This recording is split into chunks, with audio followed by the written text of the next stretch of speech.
Today we're going to talk about the recent developments in the Mike Tyson incident on the airplane last week. If you're interested in this topic, stick around. I'm going to provide you with my legal commentary.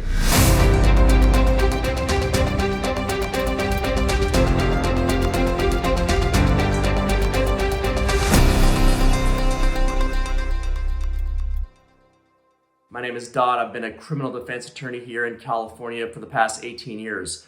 Today, I'm going to talk to you about the San Mateo District Attorney's decision not to file charges against Iron Mike Tyson. Now, we all saw what happened last week. Mike Tyson was on an airplane. Now, Mike, why are you not flying first class? You should be flying first class. You shouldn't be flying JetBlue, sitting in regular coach. You should be flying first class. There's a reason why people like you should not be in those seats. But I digress. He was sitting in coach, and an unruly passenger who had to have been drunk, who had to have been on something, who we know now has a pretty significant and lengthy criminal record, started heckling Mike Tyson. He was standing over him. He was yelling at him. He was saying things to him. And according to some of Mike Tyson's people, he threw a water bottle at Mike Tyson, which then Mike Tyson proceeded to turn around and basically giving him some scratch marks on the side of his face. Now, let's be very clear. Here in California, you can use self-defense if you believe that a harmful or offensive touching is imminent and you're just trying to basically protect yourself. Now, everyone's going to say, well, this is Mike Tyson. Mike Tyson can handle his own. Mike Tyson can beat up anybody in the world. And yes, I understand that. But think about this. Who in the world is going to mess with Mike Tyson? If you're messing with Mike Tyson, you have something wrong with you. You're either drunk, you're high, you have mental health issues, and obviously somebody of Mike Tyson's stature does not prevent you from heckling him and from bothering him, and then you throw a water bottle at him. So at that point,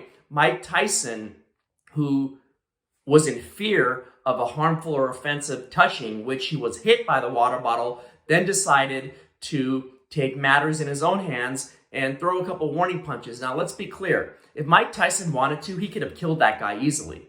But what Mike Tyson did was he did show some restraint. He kind of gave him a few warning punches to get the guy out of the way, and then the incident ended. So that's the reason why the San Mateo District Attorney's Office decided not to file charges against Mike Tyson. Number one, if he wanted to, he could have destroyed this guy and given him significant bodily injury. He just used the amount of force that was necessary to stop the harmful or offensive touching or contact. And after he did that, obviously the individual stopped, but he continued to look into the video cameras. He continued just to look completely out of it. Now, another thing the San Mateo DA's office considered in whether or not they're going to file charges is the alleged victim and what he wanted to do. And obviously, he didn't want charges to be filed. So that's just another thing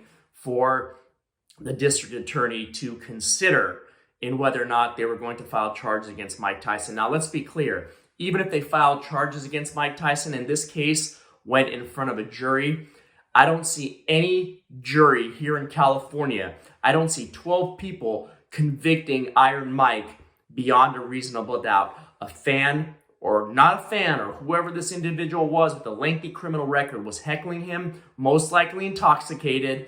Mike Tyson was hit by a water bottle. The guy was standing over him, yelling at him while Mike Tyson was just sitting in his seat and minding his own business. And after that, Mike Tyson decided to protect himself because he was in fear of a touching, which he did get hit by the water bottle. So there is no way in the state of California 12 jurors would have ever found the heavyweight champion of the world, Iron Mike Tyson, guilty of a battery. Shout out to the San Mateo District Attorney's Office for not taking action on this. And shout out to Iron Mike for putting that punk in his place. If you have any questions, you can give me a call. You can subscribe to my channel. You can also hit that like button. Have a great day.